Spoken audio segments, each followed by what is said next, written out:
yaitu mengenai ingat dan kuduskan hari Sabat bagian terakhir. Baiklah, sebelum kita mulai seminar ini, Bible study ini, kita bersatu di dalam doa.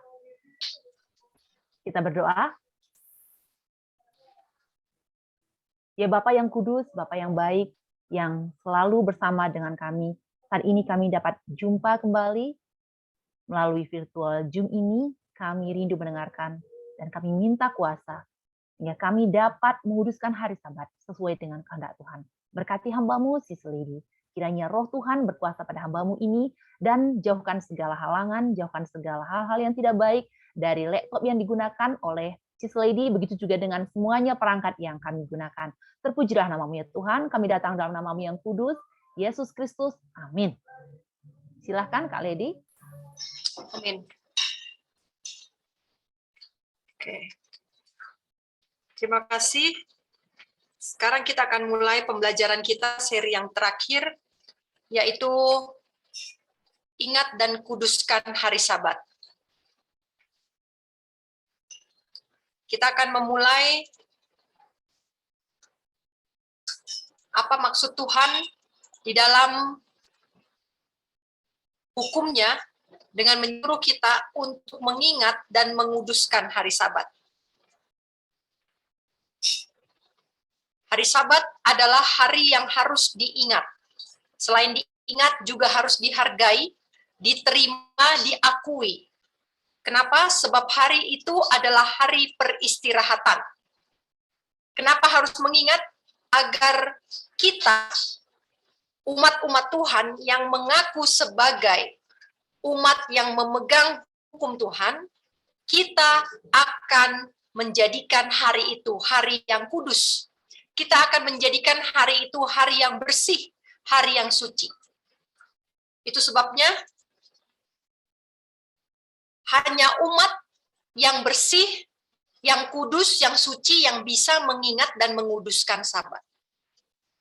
Kudus, suci, bersih, inilah karakter Kristus. Dengan kata lain, hanya umat-umat yang sudah memegang karakter Kristus, yang sudah memiliki karakter Kristus, merekalah yang bisa mengingat dan menguduskan hari Sabat.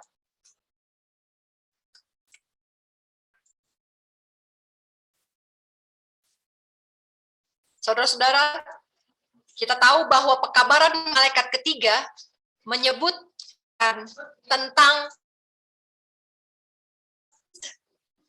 ikon dan juga menyebutkan tentang meterai atau tanda binatang. Saudara-saudara, pekabaran malaikat ketiga, kita yakin dan percaya bahwa ini adalah pekabaran yang mencakup tentang penyucian hari Sabat yang benar. Tetapi, penyucian hari Sabat yang benar ini, pekabaran malaikat ketiga ini, dikatakan yang penting di sini ialah ketekunan orang-orang kudus yang memelihara hukum Tuhan dan memiliki iman Yesus. Iman siapa? Iman Yesus. Itu sebabnya karakter Yesus itulah yang akan memampukan umat-umat Tuhan mengumandangkan pekabaran malaikat ketiga. Siapakah mereka yang mampu untuk mengumandangkan pekabaran malaikat ketiga? Merekalah yang sudah memiliki karakter Kristus. Mereka yang sudah membasuh jubahnya di dalam darah Yesus. Sehingga jubah mereka, karakter mereka sudah putih, sudah bersih, sudah suci. ROC, Righteousness of Christ. Kesucian karakter Kristus. ROC ini hanya bisa diperoleh melalui justification by faith. Pembenaran oleh iman. Atau dengan kata lain, pengampunan dosa. Mereka yang sudah membersihkan semua dosanya, yang sudah mengakui semua dosanya, dan mereka yang sudah mengerti akan hukum Tuhan, merekalah yang akan memiliki karakter Kristus. Saya punya dosa, saya tahu, berdasarkan hukum saya melanggar hukum pertama, kedua, kelima, keenam, ketujuh.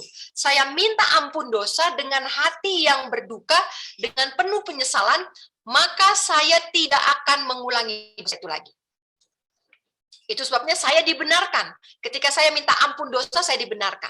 Ketika saya dibenarkan, maka saya akan diuji. Apakah saya masih bisa digoda? Apakah saya masih punya kenangan akan dosa-dosa yang lalu? Waktu saya diuji, saya tetap pegang terus karena saya tidak mau lakukan dosa itu lagi. Saya tidak mau kembali kepada manusia lama saya. Saya tetap pegang dan saya menangkan ujian demi ujian sehingga pada akhirnya kenangan akan dosa itu sudah terhapus. Itu artinya saya sudah ROC. Jadi dari JBF saya sudah naik menjadi righteousness of Christ. Kenangan akan dosa yang lama itu sudah terhapus sehingga jubah saya sudah baru, sudah putih.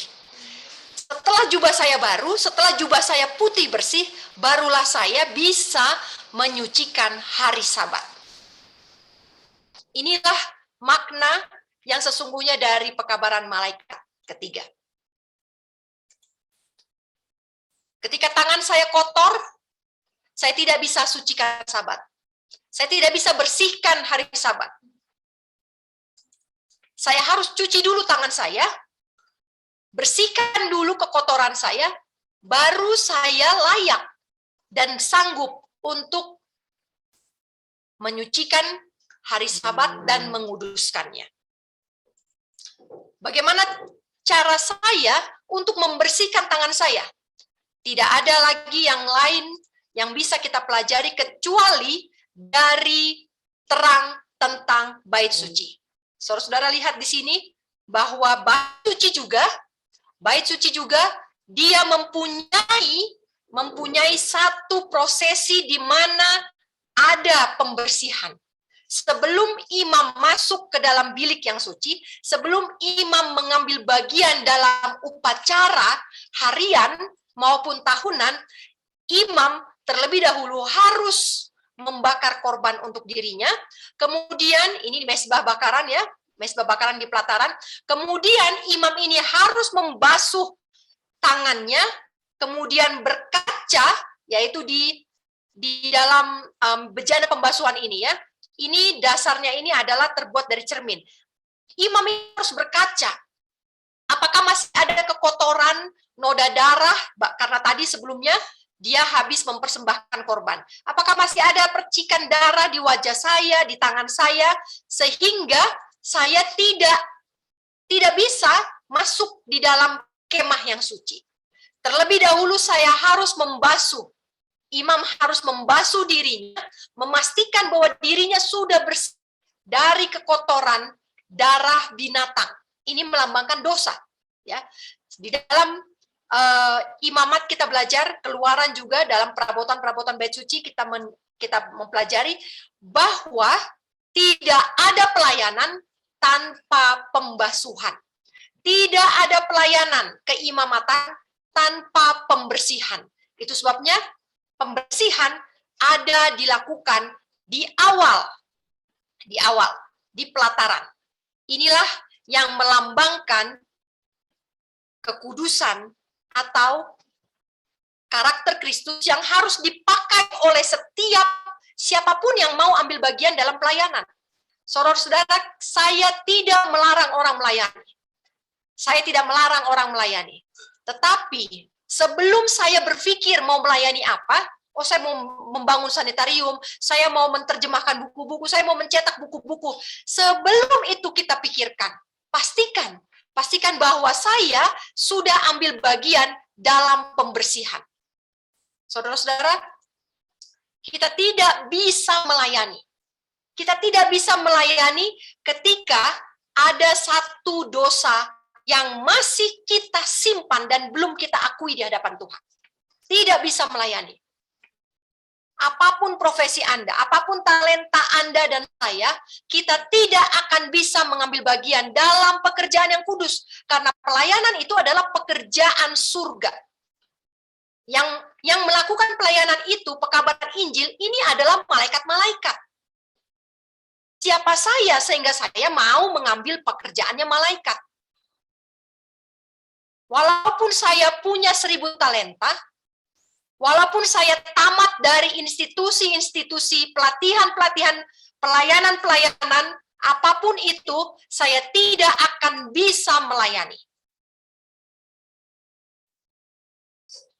background saya misalnya pendidikan guru. Saya tidak akan bisa melayani sebagai guru, kalau memang guru itu adalah pelayanan, bukan profesi. Saya tidak akan bisa melayani sebagai guru kalau saya tidak membakar dulu isi perut, kaki, dan isi kepala saya. Kalau belum dipersembahkan semua yang menjijikan itu di atas mezbah korban, kemudian dibasuh di dalam bejana pembasuhan, bersih dulu, serupa karakter dosa-dosa itu sudah kita akui semuanya di hadapan Tuhan, baru Tuhan akan pakai kita menjadi pelayan. Saudara-saudara, Tuhan sangat butuh pelayan saat ini. Terlalu banyak pekerjaan, terlalu banyak ladang yang harus dilayani. Tetapi kenapa pekerja itu sedikit?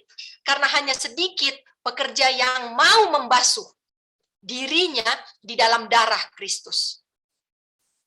Saudara-saudara, kita tidak bisa ambil bagian dalam hal apapun. Mau reformasi kesehatan, mau reformasi hari Sabat, mau homeschooling, mau mendidik anak, mau country living, itu tidak akan bisa kita lakukan kalau kita belum dibasuh di dalam darah Kristus. Kalau saya belum ambil bagian di dalam justification by faith, di dalam pengakuan dosa, saya tidak akan bisa melakukan apapun perintah Tuhan. Saudara-saudara, amaran. Begitu banyak amaran. Reformasi kesehatan. Banyak sekali amaran di dalam prinsip-prinsip kesehatan ini. Country living, ini juga amaran. Medical missionaries, ini juga amaran. Satupun amaran ini tidak akan pernah bisa kita sambut kalau saya masih memakai kebenaran diri. Masih pakai kebenaran diri. Apa contoh kebenaran diri? Saya mau country living, saya harus punya uang 100 juta. Ini kebenaran diri. Apakah ini salah? Enggak salah. Apakah memang country living enggak perlu uang? Enggak perlu uang memang. Tapi kalau saya berpikir country living harus punya uang, maka inilah kebenaran diri. Renungan kami setiap hari dari buku Hidup yang Disucikan. Pagi ini kami mulai dari pasal yang terakhir, yaitu pasal yang 11.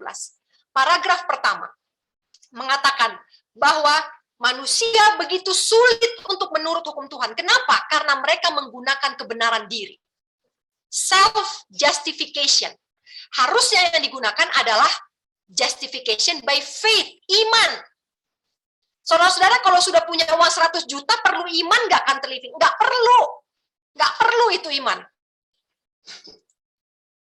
Ya, nggak perlu iman, mau country living punya duit 100 juta. Kalau saudara-saudara yakin bahwa bisa country living karena punya uang, inilah kebenaran diri. Banyak orang datang kepada saya mengatakan, saya tidak bisa country living karena saya tidak punya uang. Masalah utama orang tidak bisa country living adalah karena dirinya masih benar. Kalau dirinya sudah salah, pasti dia terbuka jalan untuk country living. Kita belajar, kolam pembasuhan. Disinilah semua dosa harus ditanggalkan. Apa lambang air? Air adalah lambang Roh Kudus. Roh inilah yang menegur saya. Roh inilah yang akan membuat saya berpikir, apakah saya salah? Apakah saya sudah melanggar? Apakah saya sedang membenarkan diri? Apakah ini kebenaran Kristus atau kebenaran diri yang saya sedang pikirkan? Disinilah kita bercermin. Itu sebabnya dasar dari perabotan ini, kolam pembasuhan ini, dasarnya ini ada square ya, persegi, bentuk persegi. Ini adalah terbuat dari cermin. Orang yang membasuh dirinya, orang yang ditegur oleh Roh, orang yang diajar oleh Roh harus berkaca. Harus berkaca. Tidak ada pembersihan diri kalau nggak ngaca, benar-benar. Ya. Saudara bisa cukuran atau sikat gigi lalu bersihkan muka tapi nggak pakai kaca. Ya mungkin beberapa orang, saya juga bisa, ya. Kami tidak punya kaca di sini. Tetapi ketika saya kotor, saya mau pastikan diri saya bersih, kemana saya pergi? Ya saya berkaca, kemana? Ke hukum Tuhan. Yakobus 1 ayat 23. Hukum-hukum Tuhan itu fungsinya adalah membuat saya berkaca. Di sanalah saya berkaca. Hukum pertama, ya, hukum kedua, ya. Hukum kedua ini apa kemarin kita belajar? Reformasi kesehatan. Apakah ada Baalzebub? Apakah saya ketika saya sakit saya langsung tanya kepada dokter? Saya nggak tahu, nggak kenal dokter itu siapa, imannya bagaimana, praktek hidupnya seperti apa. Tapi apapun yang dia suruh saya percaya, saya lakukan. Ini Baalzebub. Apakah saya lakukan itu? Berkaca kita.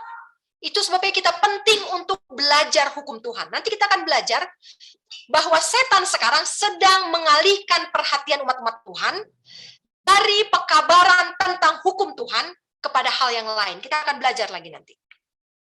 Itu sebabnya saya tidak bosan-bosan untuk menampilkan ini. Ya, ketika saya membakar dosa-dosa saya, ketika roh itu menegur saya dan tunjukkan dosa saya bukannya marah, bukan tersinggung, tetapi saya langsung katakan apa?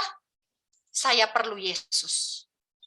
Ketika saya sambut teguran roh itu, saya sambut, oh iya, saya salah.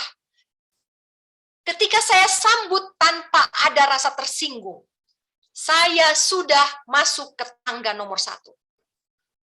Rasa bersalah itu muncul. Rasa bersalah itu adalah karena teguran Roh Kudus. Karena kebutuhan saya akan Yesus. Rasa bersalah akan menuntun saya berkaca kepada hukum. Ketika saya berkaca kepada hukum, saya tahu di mana noda-noda saya. Kemudian saya tidak membenarkan diri. Ketika saya tidak benarkan diri, maka saya sudah naik ke tangga nomor 2. Ingat, hanya dengan rasa bersalah, saya sudah ada di tangga nomor 1. Hanya dengan memiliki rasa bersalah. Berapa orang saat ini, kita yang hadir di Zoom ini, yang punya rasa bersalah hari ini. Rasa bersalah itu harus terus-terus dipelihara. Harus terus-terus. Kalau ada pertanyaan siapa yang salah, harus tunjuk tangan duluan. Saya yang salah. Kalau anak saya melanggar perintah orang tuanya, siapa yang salah? Saya yang salah. Kalau hasil kebun saya tidak menghasilkan, siapa yang salah? Saya yang salah. Pasti ada yang salah. Dan jangan cari yang salah siapa. Salahkan diri sendiri. Jangan membenarkan diri. Ketika saya tidak membenarkan diri, maka saya sudah naik ke tangga nomor 2. Dengan tidak membenarkan diri, saya berkaca kepada hukum Tuhan. Saya tahu saya salah.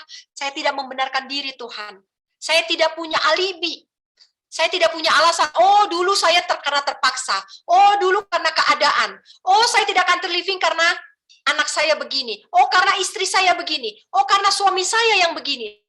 Saya tidak bisa reformasi karena pasangan hidup saya tidak sejalan. Ini ini pembenaran diri. Alasan. Nggak bisa reformasi. Tapi ketika saya tidak membenarkan diri, saya tidak membenarkan diri. Ya, baru saya bisa reformasi. Ketika saya sudah dalam tahap reformasi, maka saya sudah naik ke tangga nomor 3. Saudara-saudara ingat, dalam melakukan reformasi, ada harga yang harus dibayar. Mungkin itu adalah reputasi Anda.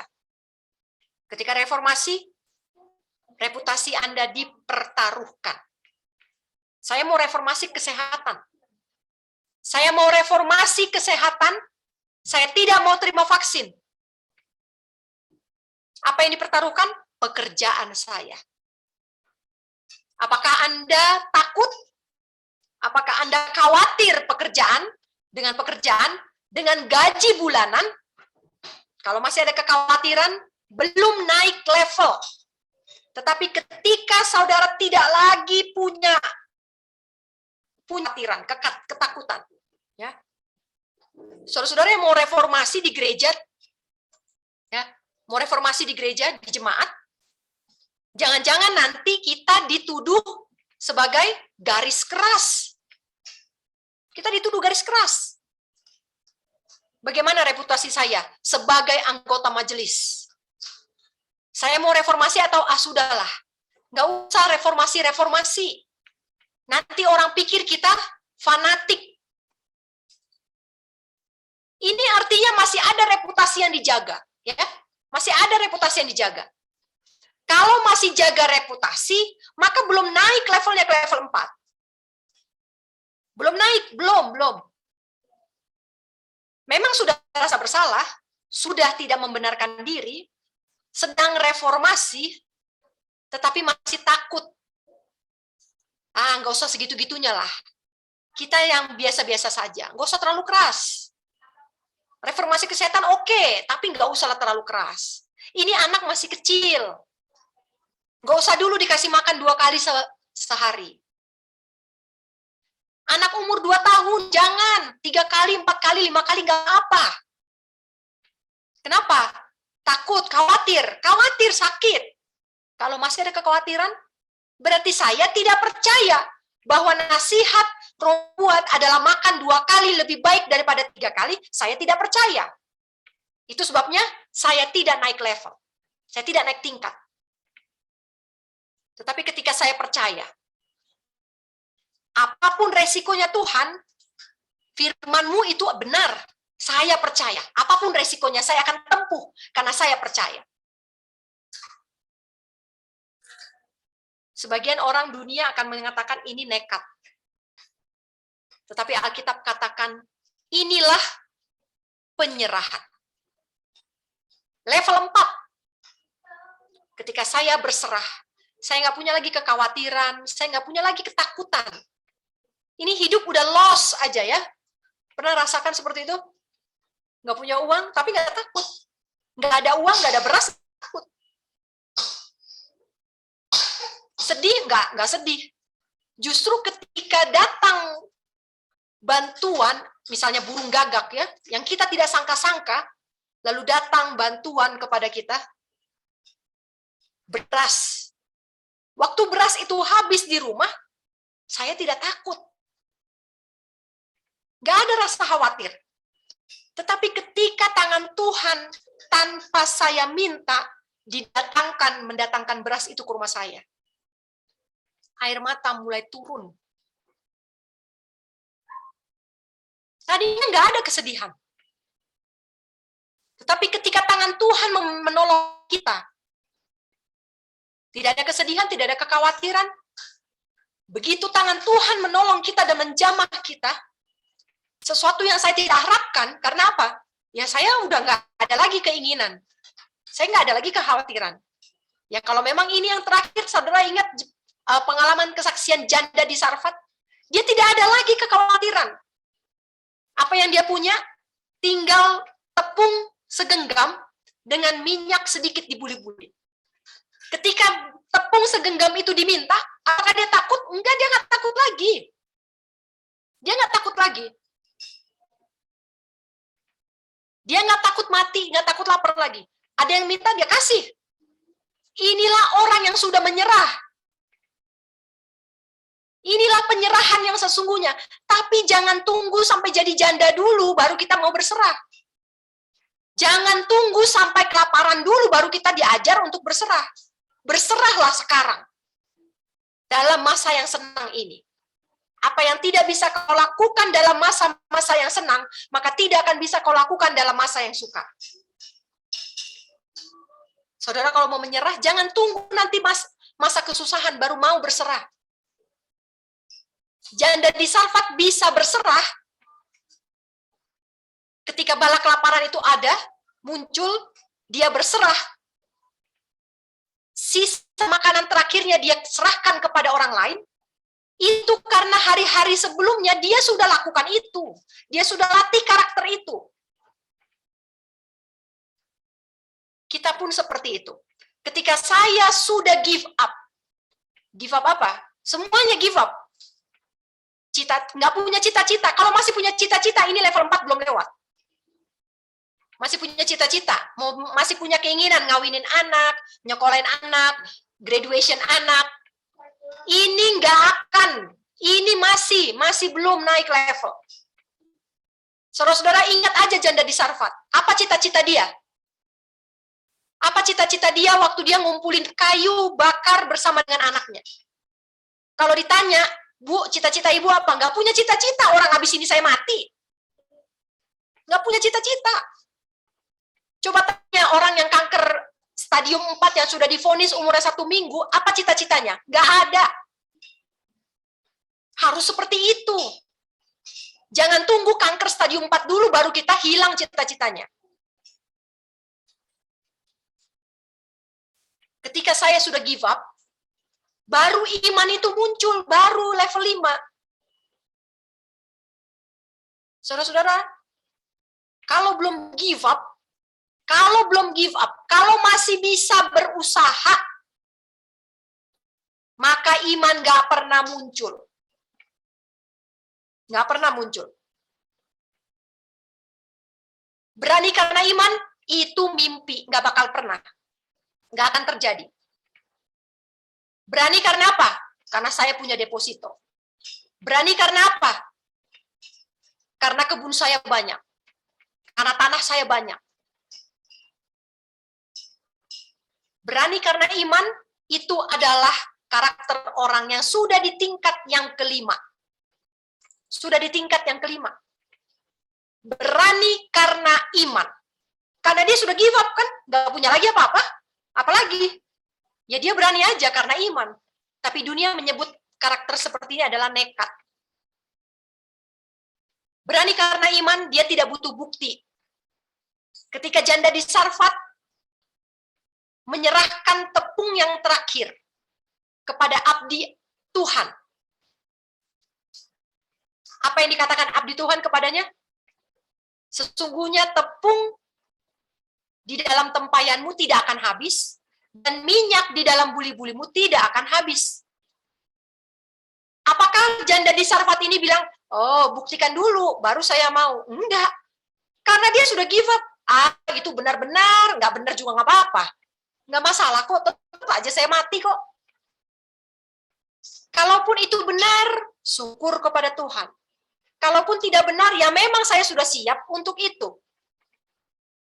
Nggak butuh bukti.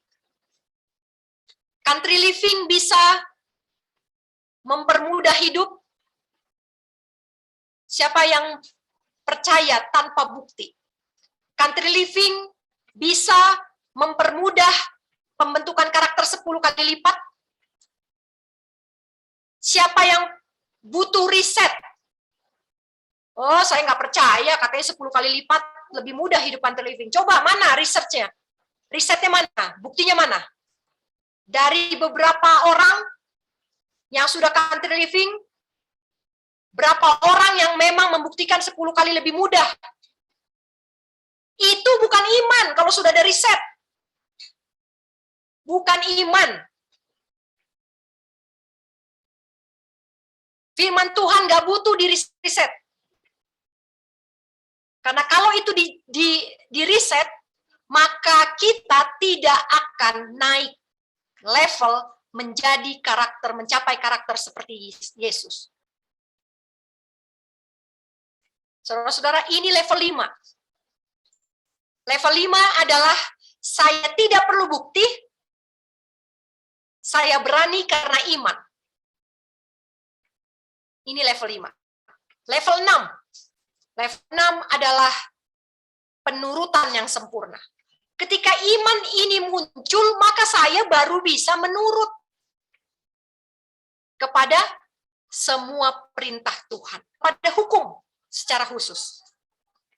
Jadi lihat apa yang kita pelajari tentang hari Sabat, yang kita pelajari pada sore hari ini, dan juga pada minggu-minggu sebelumnya, adalah bagaimana supaya saya bisa mencapai level 6.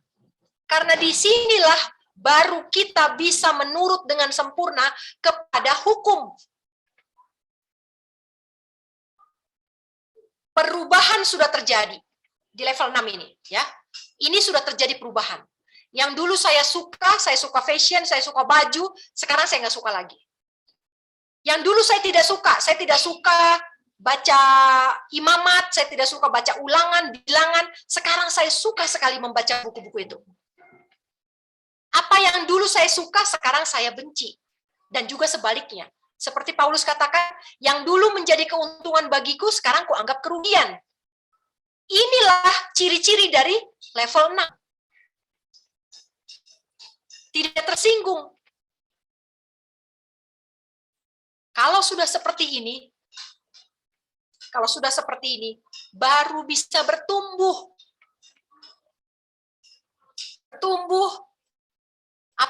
Apa bukti dari seseorang yang sudah bertumbuh? Dia menghasilkan buah. Buah itu untuk siapa? Untuk orang lain, bukan untuk dirinya. Dia bisa melakukan sesuatu untuk orang lain tanpa ada benefit untuk dirinya sendiri.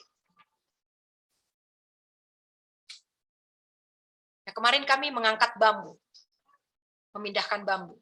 Saya ajak anak-anak saya dengan suami. Harusnya hari ini kami memindahkan bambu, tapi karena cuaca buruk kami tidak mengerjakan itu. Anak-anak saya bersungut ketika memindahkan bambu, karena memang berat ya. Berat sekali. Yang diameternya sekitar 18 sampai 20 cm. Mereka bersungut, anak saya umur 10 tahun, dan umur 8 tahun, dan umur 5 tahun. Mereka bertiga satu bambu, saya dengan suami saya satu bambu. Di sepanjang jalan mereka bersungut. Lalu saya ajak mereka untuk berdamai dengan Tuhan. Saya pimpin mereka untuk pendamaian. Saya katakan, kita pindahkan bambu-bambu ini adalah punya kita. Coba kau pikirkan bagaimana Yesus memikul salib yang bukan punya dia. Salib itu bukan punya dia. Salib itu adalah punya kamu, punya saya, punya orang-orang di dunia ini. Yesus tidak punya salib. Saudara-saudara, kalau masih katakan, ayo kita pikul salib seperti Yesus. Pikul salib masing-masing. Ini belum seperti Yesus, karena Yesus tidak punya salib. Yang Yesus pikul itu adalah salib orang lain. Kalau saya sudah bisa memikul salib orang lain, itu artinya saya sudah sempurna seperti Yesus. Salib orang lain yang saya pikul. Kesalahan orang lain, kerugian orang lain, itu yang tertimpa kepada saya.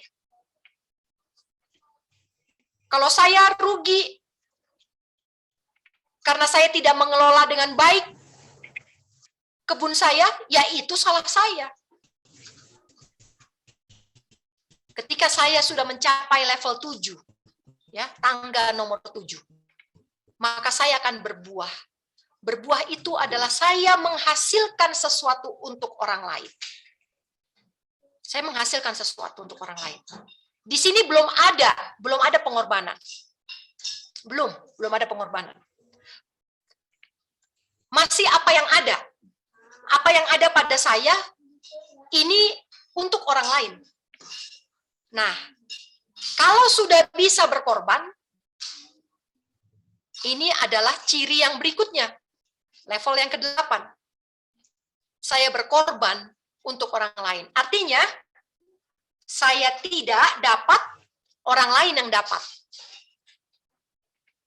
Ya, saya 0, orang lain 10. Anak saya tidak saya kasih, tapi orang lain saya kasih. Melayani orang lain, berkorban demi orang lain, menyelamatkan orang lain, menginjil, berkorban dalam penginjilan. Inilah ciri orang yang sudah di tangga nomor 8. Kemudian, ketika saya sudah bisa berkorban untuk orang lain, ya, Yesus sudah melakukan praktik seperti ini sejak dia masih kecil. Saudara-saudara baca buku Desire of Ages, Kerinduan Segala Zaman. Kesaksian tentang masa kecil Yesus. Dia sering kali melewatkan jam makannya karena makanannya diberikan kepada orang lain. Jadi nggak heran kalau Yesus bisa berkorban demi orang lain. Ketika krisis datang di Getsemani, dia tidak mundur dari pengorbanannya. Kenapa? Karena ini sudah jadi karakternya. Dia lebih mencintai orang lain ketimbang dirinya sendiri.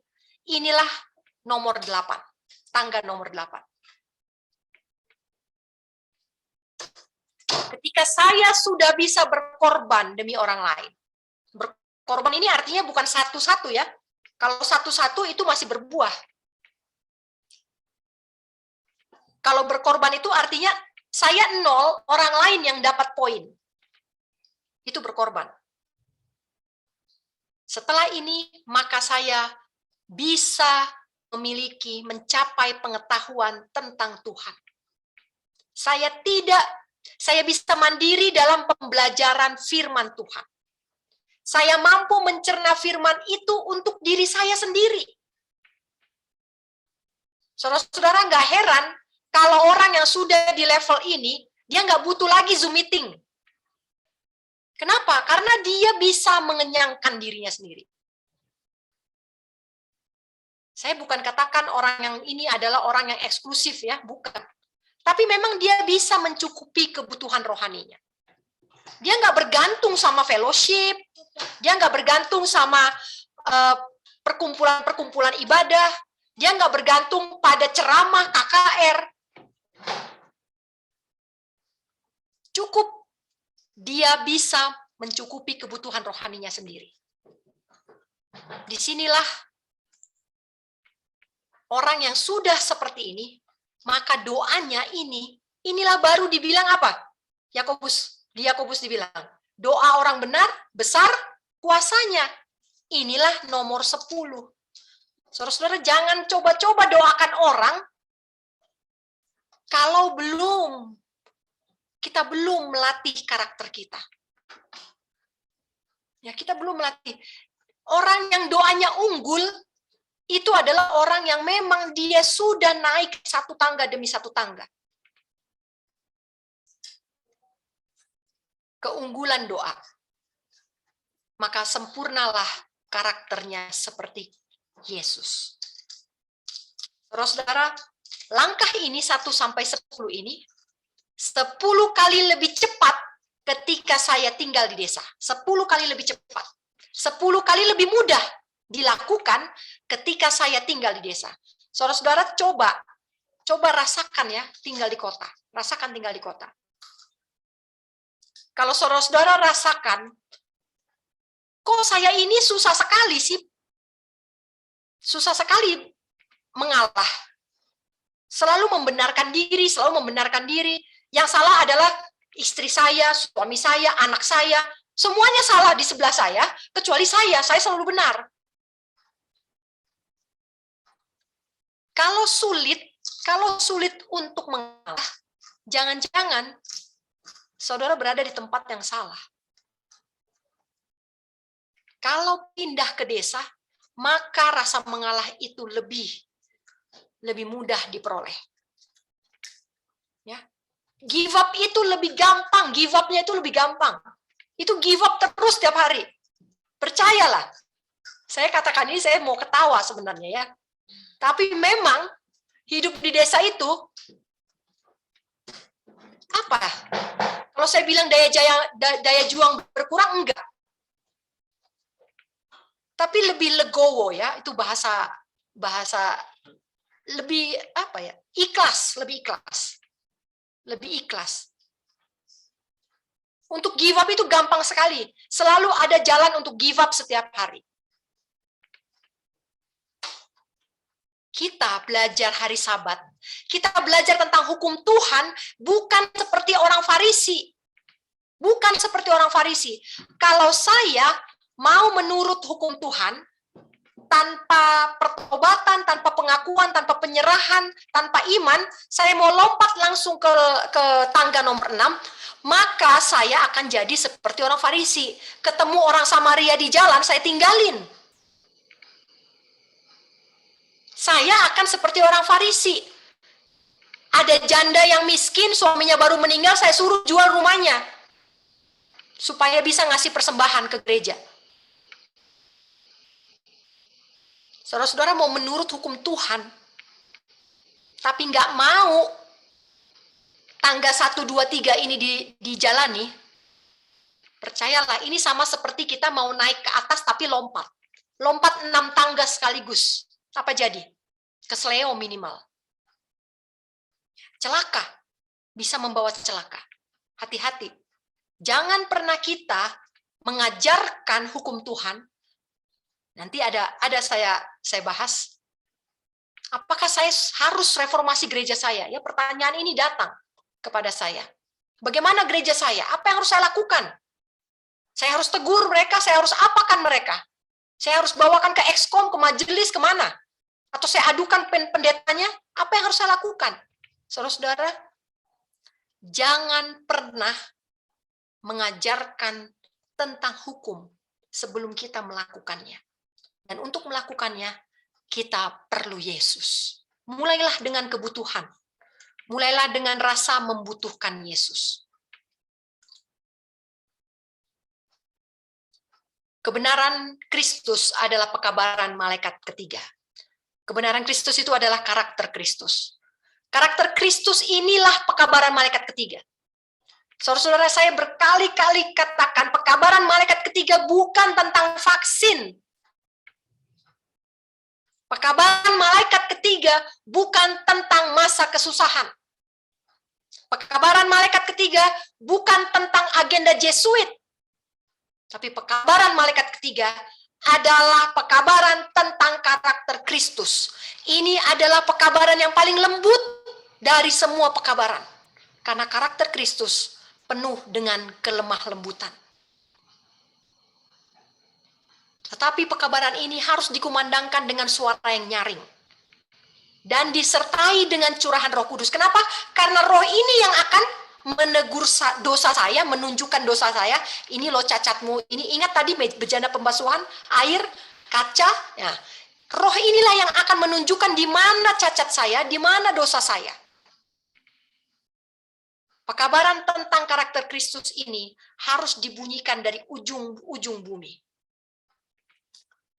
Beberapa minggu lalu, seorang mengirimkan WA kepada saya link tentang YouTube, ya YouTube tentang, saya nggak buka karena banyak dia kirim ya. Kebetulan saya kurang sempat untuk cek seperti itu ya, karena waktu tidak terlalu banyak yang saya miliki, ada banyak yang harus saya kerjakan. Jadi saya lihat saja judulnya dari link yang dikirimkan. Kelaparan di Cina, kemudian panic buying di Shanghai, kemudian apa lagi ya, agenda-agenda yang lain lah ya, penyakit ya, kemudian tentang lain sebagainya ya. Ini peristiwa-peristiwa yang ada di dunia. Saya ucapkan terima kasih, saya bilang saya berterima kasih untuk kiriman ini. Lalu mungkin dia tidak puas dengan jawaban saya, dia telepon. Lalu dia katakan, iya, saya kirim ini sebenarnya supaya sister masukkan ke dalam khotbah. Jadi khotbahnya itu lebih menarik, katanya. Oh, begitu ya. Iya. Jadi dia berharap saya memasukkan peristiwa-peristiwa yang sedang update di dunia saat ini. Saudara-saudara sekalian, saya bukan tidak mau memberikan update tentang peristiwa-peristiwa dunia. Saudara tahu peristiwa Ottoman Empire tahun 40. 11 Agustus 1840. Ketika seorang pengkhotbah menghitung time prophecy, nubuatan waktu, kejatuhan dari Islam, sangkakala kelima, trompet yang kelima. dia menghitung waktu. Dan didapatilah waktu ini akan terjadi, kejatuhan Islam akan terjadi pada tanggal 11 Agustus 1840. Dan tidak lama, hanya beberapa minggu setelah khotbah ini, terjadilah kejatuhan kerajaan Ottoman, Islam, di Turki. Dan saudara-saudara tahu, pada bulan Agustus itu, banyak orang yang ikut pergerakan Advent. Banyak orang yang ikut William Miller, ajaran William Miller. Karena apa? Karena current event. Karena ada peristiwa akhir zaman yang digenapi dan dihotbahkan kira-kira 2 minggu sebelumnya, dan kemudian digenapi seketika itu juga banyak yang bertobat. Itulah yang menyebabkan pengikut William Miller menjadi puluhan ribu orang. Sampai mencapai 50.000 jiwa. Saudara-saudara tahu tahun 4 tahun kemudian, ketika terjadi pengguncangan dengan kekecewaan besar, 22 Oktober 1844, berapa orang yang bertahan? Ketika shaking, hanya 50 orang. Kemana yang 49.950 itu? Terlempar keluar. Kenapa? Karena bertobatnya karena ada current event. Itu sebabnya saya tidak mau munculkan current event di sini. Kalau saudara-saudara bertobat karena ada kelaparan di Cina, percayalah, nggak sampai 3 tahun saudara akan murtad lagi. Itu kalau kita melandaskan iman kita kepada sesuatu yang terjadi, yang bisa dilihat oleh mata jasmani kita. Tetapi kalau kita memandang kepada karakter Kristus, kita tidak akan mundur. Saudara-saudara, kalau country living, karena kedatangan Kristus, percayalah akan turun dari gunung. Akan turun. Kita country living bukan untuk kedatangan Kristus. Tapi kita country living adalah karena saya mau menjadi seperti Yesus. Yesus datang atau tidak, itu nggak masalah buat saya. Mau datang 1 tahun lagi kek, mau datang 10 tahun lagi kek, saya nggak masalah.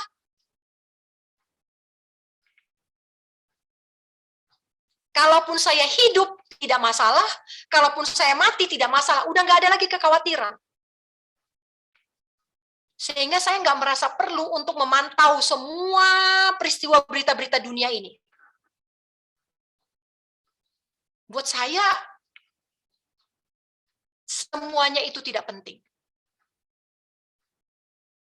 Ketika hati saya, karakter saya bersih, jubah saya putih bersih, saya bisa menyucikan Sabat dengan sempurna, inilah apa yang saya rindukan dari country living. Saudara-saudara, pekabaran tentang karakter Kristus harus dibunyikan. Jangan sampai kita lebih membunyikan nubuatan peristiwa akhir zaman daripada karakter Kristus. Karena malaikat ketiga, pekabaran malaikat ketiga bukan tentang itu. Pekabaran malaikat ketiga adalah tentang karakter Kristus. Sudah sampai mana saya? Sudah di tangga berapa saya? Kalau saya country living karena saya menunggu kedatangan Kristus, maka bosan, saudara-saudara. Kalau menunggu itu bosan. Menunggu itu bosan. Paling jauh 5 tahun. Syukur kalau sampai 5 tahun. Mungkin sebelum 5 tahun, saya sudah turun gunung. Balik cari kerja lagi. Ambil cicilan lagi. Nyokolain anak lagi, dan lain sebagainya.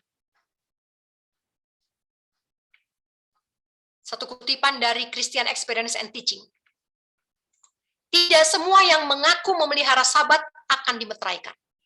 Saudara-saudara, tidak semua orang Advent akan dimeteraikan. Tidak semua orang Advent akan dimeteraikan. karakternya masih ada noda. Kalau karakternya masih ada noda, saudara boleh nonton YouTube berjam-jam. Kalau itu tidak membersihkan karaktermu, percuma semuanya. Saya punya terang, ini katakan ya, mereka memiliki terang kebenaran, mereka tahu kehendak Tuhan, mereka mengerti setiap poin iman, mereka familiar dengan nubuatan. Nah ini, nubuatan apa aja saya tahu, nubuatan 2300 petang pagi, 70 minggu, dan lain sebagainya, luar kepala. Saya tahu saya akrab dengan nubuatan. Saya punya hikmat ilahi, divine wisdom. Ya, tapi kalau saya tidak praktek imannya, nggak ada meterai. Percuma itu semuanya. Percuma nonton Zoom berjam-jam. Ya. Kalau saya tidak lakukan, tidak praktikkan iman saya, tidak jalan di tangga ini, tidak naik tangga, jalan di tempat, percuma. Kita nggak nyampe. Ini nggak nyampe nih. Kebenaran Kristus, righteousness of Christ nggak nyampe. Dan tanpa righteousness of Christ, nggak ada yang masuk ke dalam kerajaan surga. Dunia ini tempat kita latihan ya. Kalau kita ingin menjadi orang suci di surga, pertama-tama kita harus jadi orang suci di bumi. Ini wajib. Dimanapun kita berada, kita harus ingat bahwa kita dekat dengan Tuhan. Sekarang, kemarin ada yang tanya sama saya, rapat majelis hari Sabat bagaimana? Saudara-saudara, nasihatnya tidak ada disebutkan di Roh Nubuat tentang rapat majelis. Tetapi kita punya nasihat sebagai penuntun untuk mempertimbangkan apakah perlu rapat majelis di hari Sabat. Kutipannya adalah di Child Guidance. Pada hari Sabat jangan ada lelucon, jangan ada perkataan sia-sia, jangan membicarakan hal-hal duniawi. Oke, rapat majelis tidak dunia, oke, fine. Berbicara tentang segala sesuatu yang muncul di pikiran kita. Nah, ini apa aja yang muncul di pikiran kita, kita omongin. Nah, banyak omong ya. Saya pikir ini langsung keluar di mulut. Saya pikir ini langsung keluar di mulut. Hindari orang-orang yang membuatmu terlibat dalam obrolan-obrolan duniawi. Jangan ngobrol-ngobrol. Kecuali untuk meringankan beban orang lain, untuk menolong. Saudara-saudara, rapat majelis untuk apa? Untuk bicarakan budget gereja? Untuk menentukan seragam? Untuk membicarakan retreat gereja? Untuk pemilihan? Tidak ada yang membenarkan tindakan ini dilakukan di hari Sabat. Kalau saya mau bicara, biarlah pembicaraan itu adalah untuk meringankan beban orang lain. Selain dari topik meringankan beban orang lain, hendaklah mulut ditutup. Hal ini berlaku untuk rapat majelis. Tidak perlu rapat majelis, kecuali kalau mau membicarakan pertolongan untuk orang yang membutuhkan. Ya, kita bisa standing committee ya. Dan pada hari Sabat, buang segala perselisihan di dalam keluarga, di dalam gereja. Saudara-saudara, coba jujur pada diri sendiri. Apakah rapat majelis ini akan bisa dilakukan tanpa perselisihan di antara saudara di gereja? Ya, jujur. Dengan dua kutipan ini, mari kita pertimbangkan untuk mereformasi apa yang sudah terbiasa kita lakukan selama ini. Oh, karena sudah tua, oh tidak usah menurut. Penurutan tidak pandang umur ya. Umurmu tidak menjadi alasan untuk tidak menuruti perintah ilahi ini. Perintah nomor 4 ya, maksudnya perintah ilahi ini. Kenapa? Karena Abraham umur berapa waktu dia diuji? Waktu dia diuji oleh Tuhan menyerahkan anaknya, Ishak, sebagai korban. Sudah tua. Ya, dia sudah tua. Sudah 100 tahun umurnya. Jadi tidak ada alasan untuk tidak menuruti perintah Tuhan karena umur. Oh, itu untuk yang muda-muda. Yang tua-tua tidak usah, nggak ada alasan untuk itu. Harus ada reformasi. Harus ada reformasi. Ini yang saya mau tekankan. Sehingga saya perlu menambah satu session lagi untuk hukum keempat ini. Saudara-saudara, kalau kita asal-asalan dalam pemeliharaan Sabat, maka sudah pasti kita tidak akan lewat sandelo itu. Tuhan meminta suatu reformasi dalam hal pemeliharaan Sabat. Para pendeta, pelayan Yesus, ministers of Jesus, ya, para pendeta, pelayan Yesus harus berdiri. Ini bukan hanya pendeta ya, anggota majelis, ketua-ketua, pimpinan departemen harus berdiri untuk menegur orang-orang yang gagal untuk mengingat Sabat dan menguduskannya. Jadi harus berdiri untuk menegur. Kita akan belajar nanti bagaimana cara menegurnya. Ini Matius 5:19. Dikatakan, oleh karena itu barang siapa mengabaikan salah satu perintah Taurat sekalipun yang terkecil dan mengajarkan orang demikian, dia akan menjadi yang terkecil dalam kerajaan surga. Namun, siapa yang melakukannya dan mengajarkannya. Jadi kalau saya mau menegur orang, pastikan saya sudah lakukan. Ini nasihat dari firman Tuhan. Siapa yang lakukan dan mengajarkannya, dia akan menjadi yang besar di dalam kerajaan surga.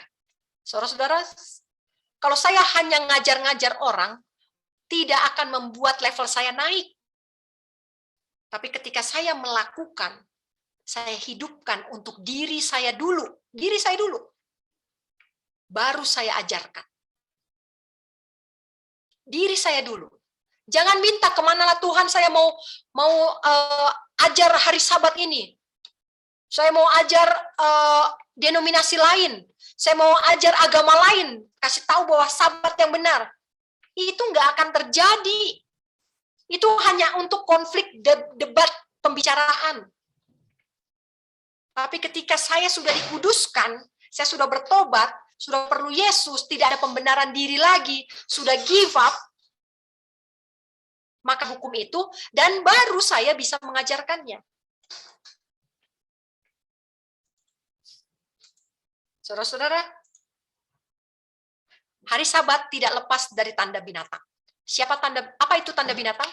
Tanda binatang adalah Sabat. Tapi Sabat yang palsu. Saya harus bicarakan ini karena ini juga berkaitan dengan hari Sabat. Tanda binatang, mark of the beast, adalah Sabat palsu. Sabat palsu ini adalah Sabat yang dibuat oleh tanduk kecil, kepausan. Dan diterima oleh dunia sebagai ganti hari yang ditunjuk Tuhan. Oke? Jadi tanda binatang adalah Sabat palsu. Sekarang tanda binatang tadi ya. Sekarang bagaimana dengan orang-orang sering bilang ini patung binatang. Saya kurang suka dengan terjemahan patung binatang. Ya maaf ya. Kenapa saya selalu ada rubah-rubah terminologi, karena background saya adalah penterjemah ya. Saya translator. Saya harus lebih hati-hati memakai kosakata.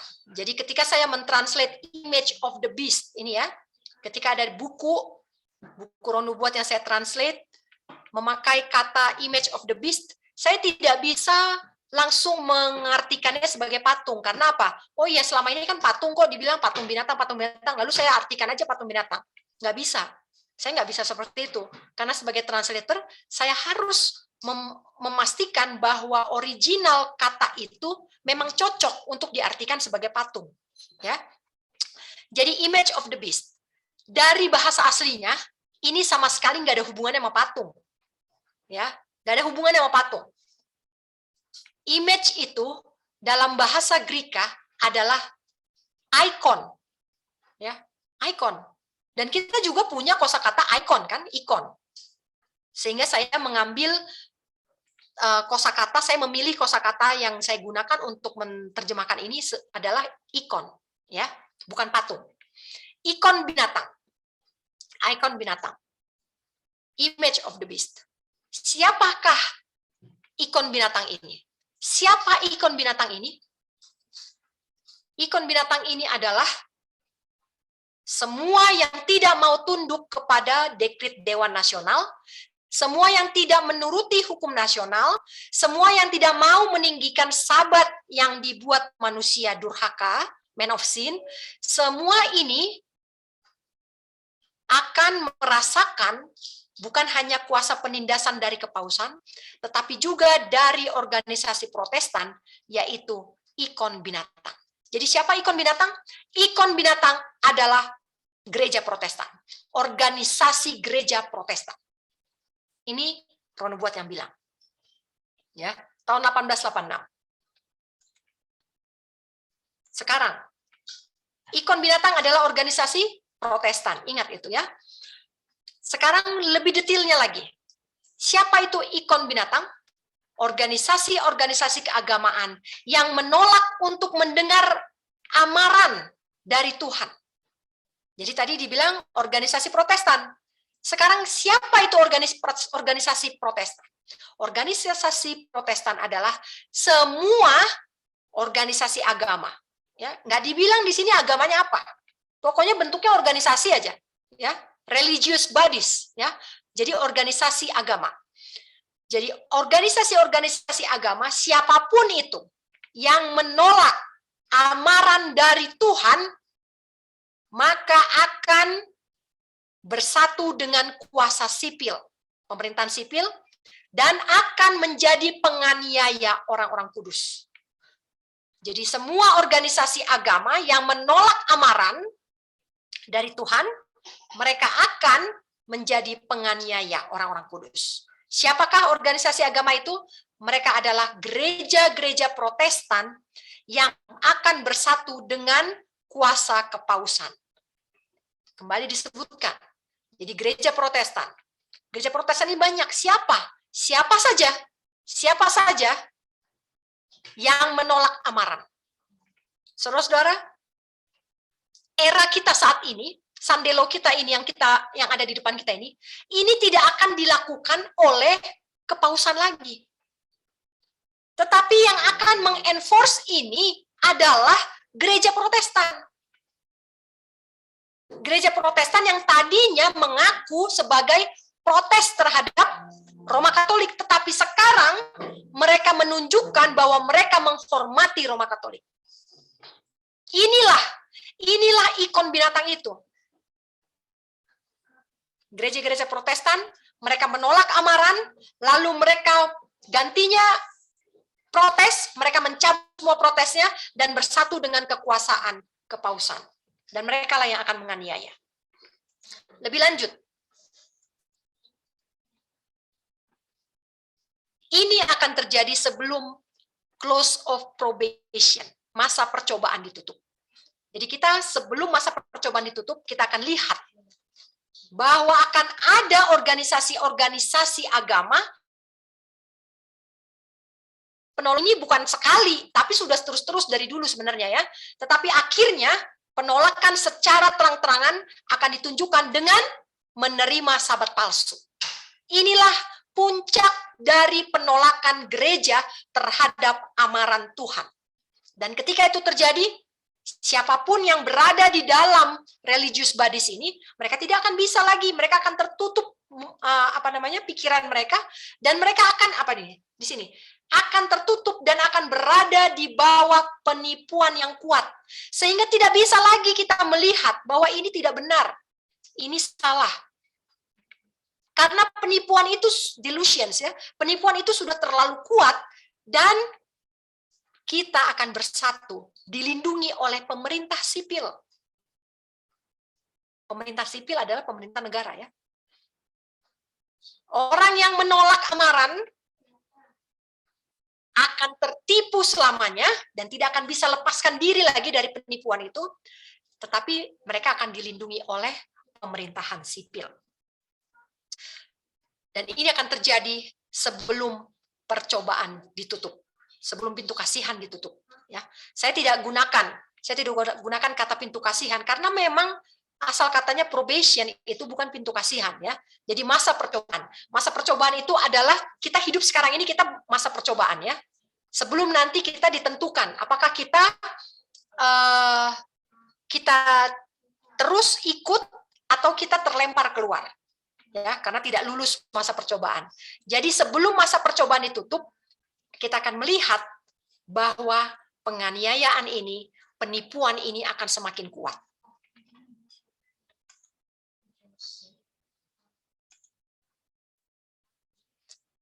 Apa hubungannya dengan hari Sabat? Sabat adalah meterai Bapa. Ya. Jadi kita tahu tanda binatang itu apa? Tanda binatang adalah Sabat palsu. Sabat yang benar adalah meterai Bapa. Orang-orang yang mau dimeteraikan pada dahi mereka harus memelihara hukum keempat. Itu sebabnya bagaimana caranya supaya saya bisa memelihara hukum keempat? Saya harus bersih dulu, karakter saya harus bersih dulu, baru saya bisa menguduskan Sabat. Saya tidak bisa menguduskan Sabat kalau saya belum kudus, kalau saya belum suci. Bagaimana caranya supaya suci dan kudus? Saya harus minta ampun dosa.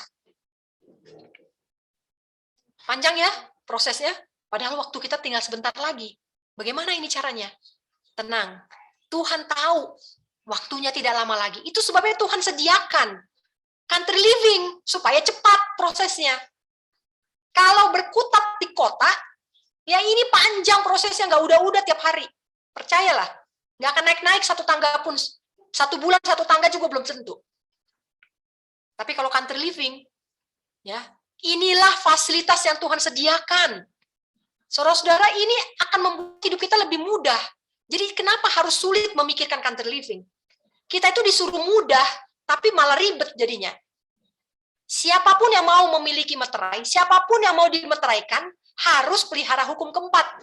Dan pelihara hukum keempat tidak bisa kalau masih pegang-pegang dosa. Pegang-pegang dosa, apalagi masih pegang sertifikat vaksin palsu. Nggak bisa. Itu dosa.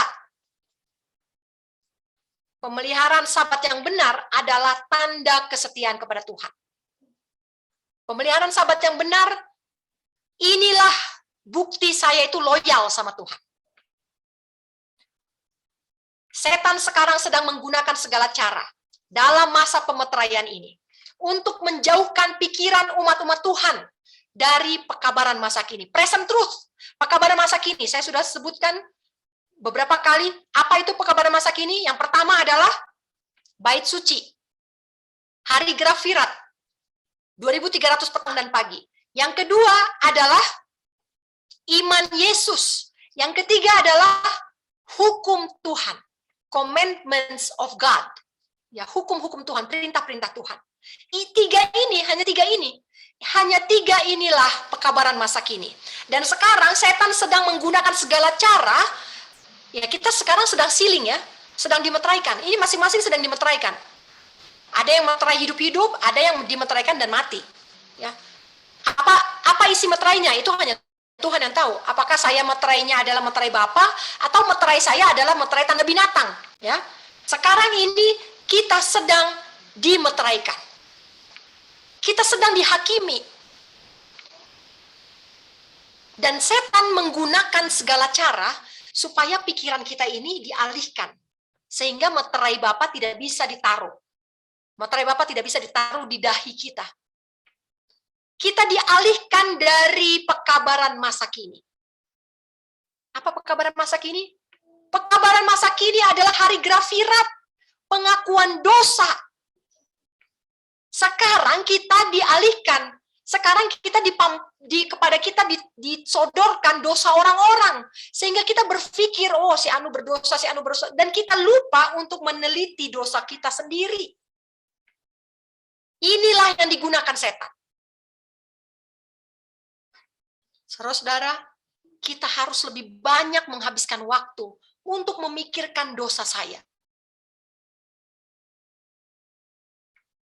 Dan setan mengalihkan perhatian manusia dari pekabaran masa kini, sehingga orang-orang, umat-umat Tuhan, yang di otaknya ini nggak ada pekabaran masa kini, yang di otaknya nggak ada memikirkan tentang dosanya, nggak ada memikirkan tentang karakter Kristus, nggak ada memikirkan tentang hukum-hukum Tuhan, mereka yang kosong, mereka akan ragu.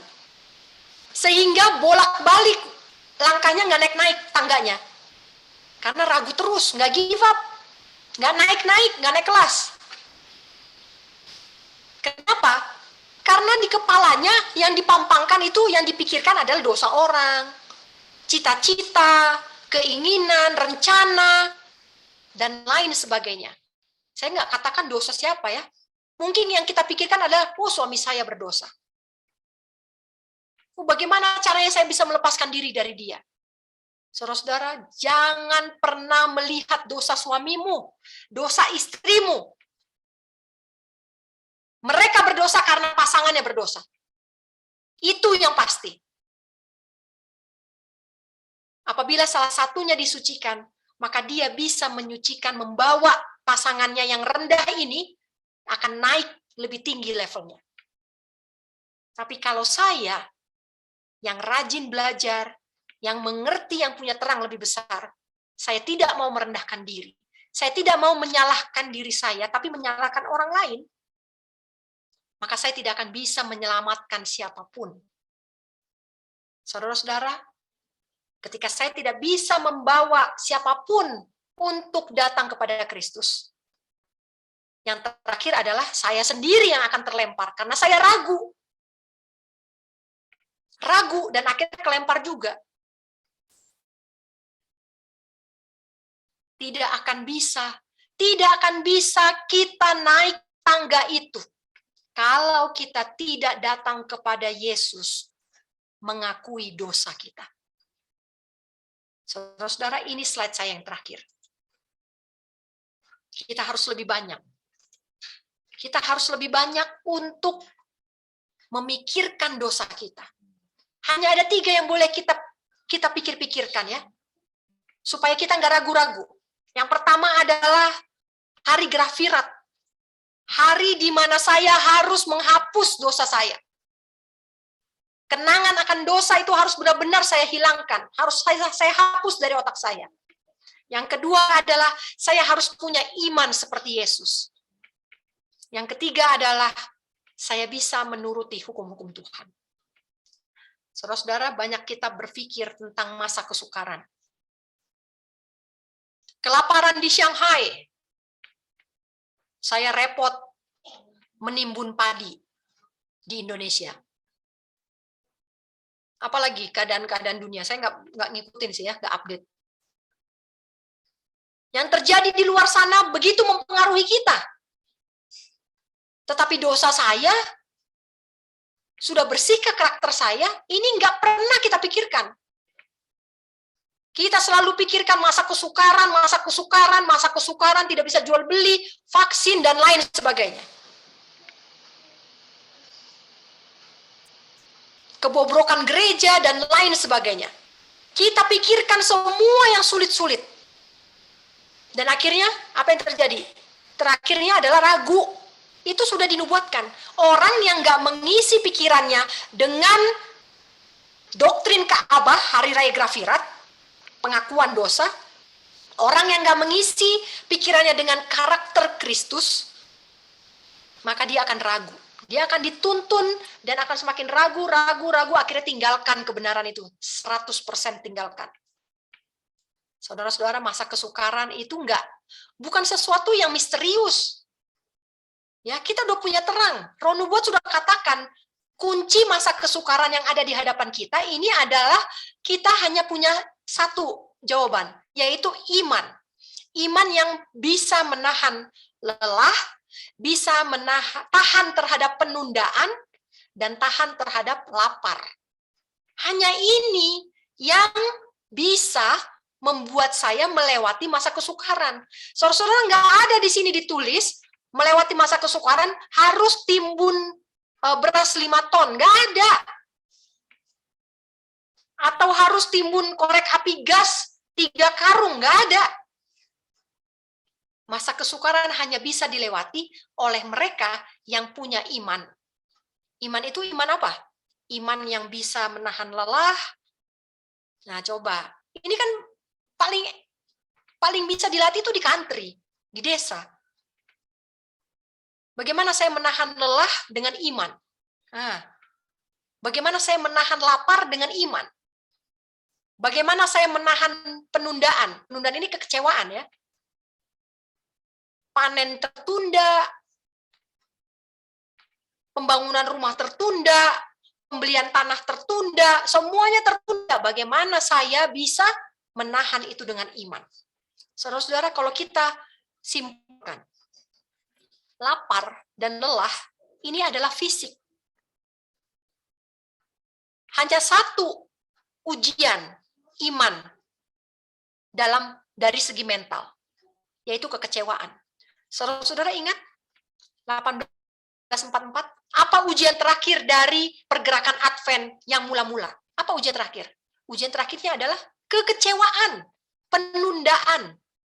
Itu sebabnya saya katakan, kalau fokus kita untuk country living adalah kedatangan Yesus, udah pasti gugur, udah pasti. Karena akan ada kekecewaan karena penundaan. Sama seperti pergerakan Advent yang mula-mula, Ron Hubbard katakan, sama seperti pergerakan Advent yang mula-mula, begitu juga keadaan orang-orang yang hidup menjelang kedatangan Kristus yang kedua. Jadi kalau mereka diuji dengan kekecewaan, kita pun saat ini, generasi kita pun akan diuji dalam hal kekecewaan. Saudara-saudara, lapar dan lelah hanya satu obatnya, reformasi kesehatan. Latihlah reformasi kesehatan, maka lapar dan lelah ini itu udah pasti lewat, pas. Ya, sudah pasti lewat. Kalau strict obedience, kalau penurutan yang benar-benar strict terhadap reformasi kesehatan, sudah pasti yang dua ini lolos. Lapar dan lelah ini pasti lolos. Tetapi yang ketiga ini, ujian mental dan pikiran. Ya. Inilah yang harus kita lakukan dengan tangga tadi. Hanya orang-orang yang karakter Kristus dengan karakter Kristus yang akan tahan terhadap rasa kecewa. Hanya mereka yang memiliki karakter Kristus, yang memiliki jubah kebenaran Kristus, yang akan tahan kecewa. Dan orang yang tahan kecewa ini adalah orang yang sudah menyucikan Sabat dengan benar. Sekian pelajaran kita pada sore hari ini. Bila ada pertanyaan, saya persilahkan.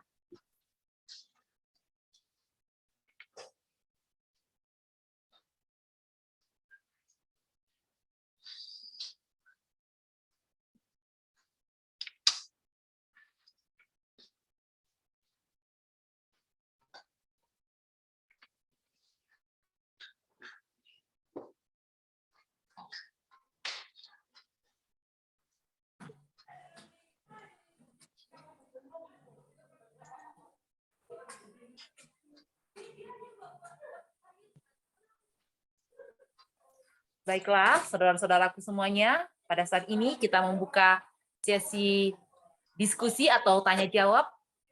Dipersilahkan kepada saudara-saudaraku bila mempunyai pertanyaan atau sesuatu yang perlu kita diskusikan.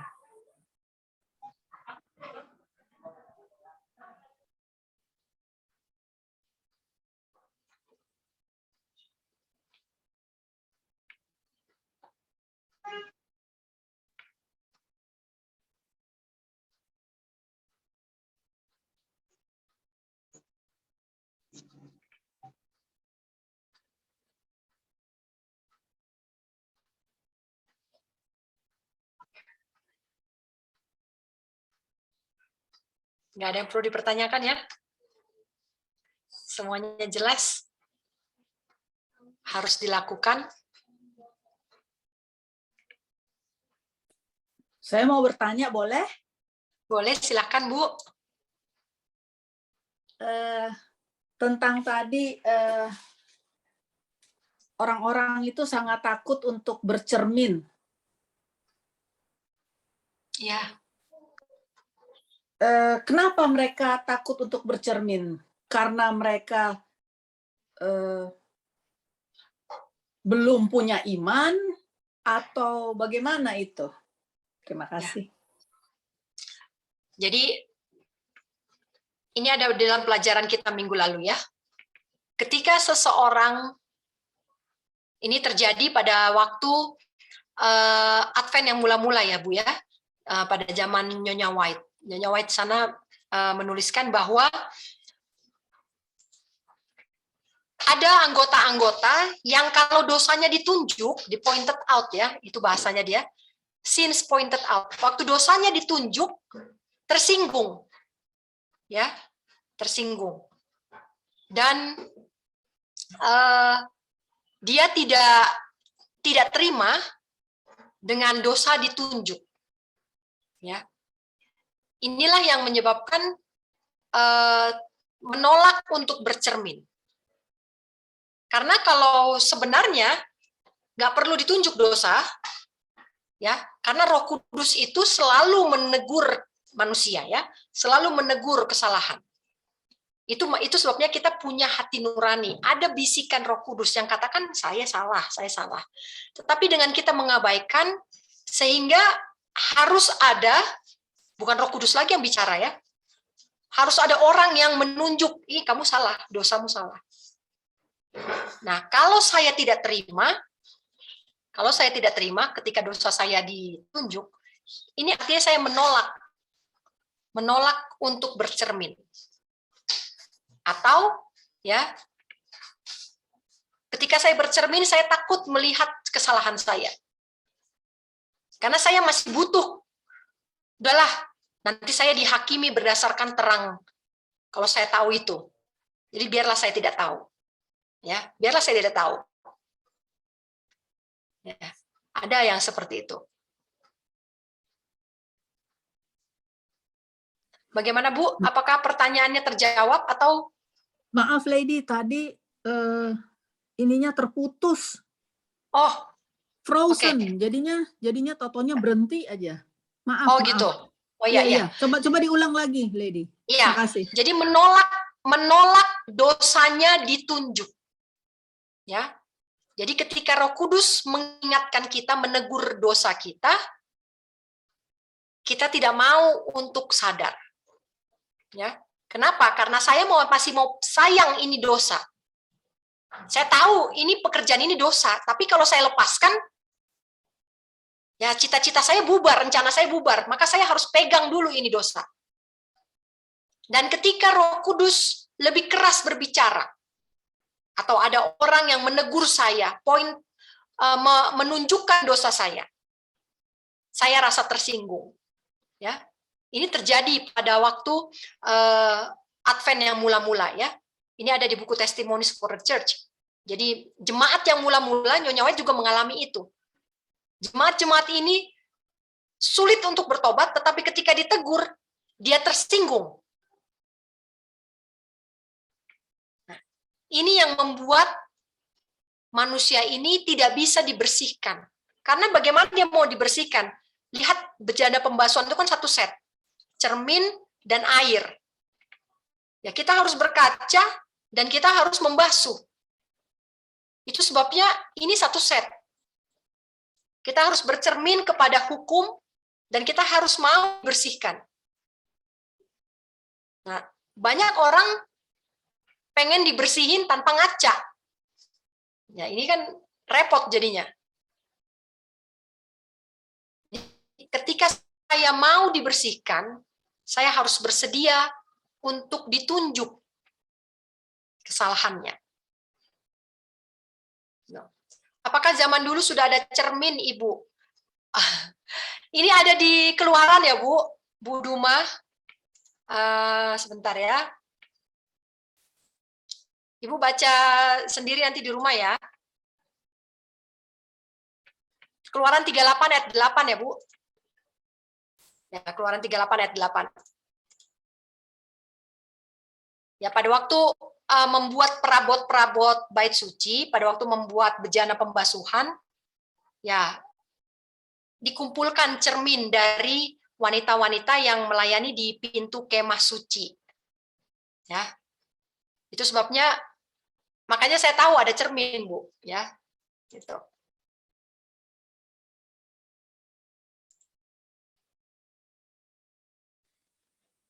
Ya, mengerti. Terima kasih ya, Lady.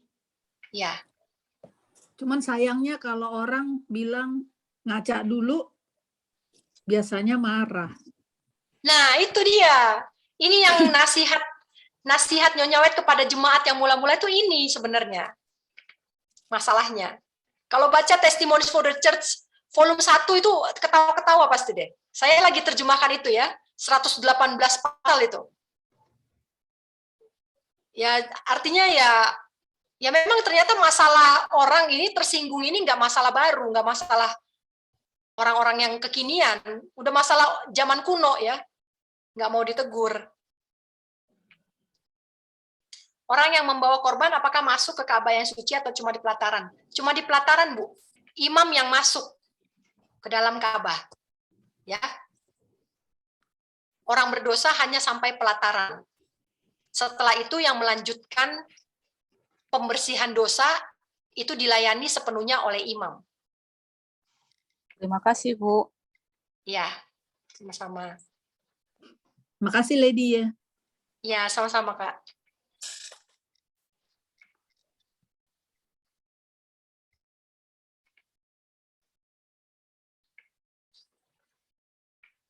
Jadi orang yang berdosa itu hanya sampai di pelataran.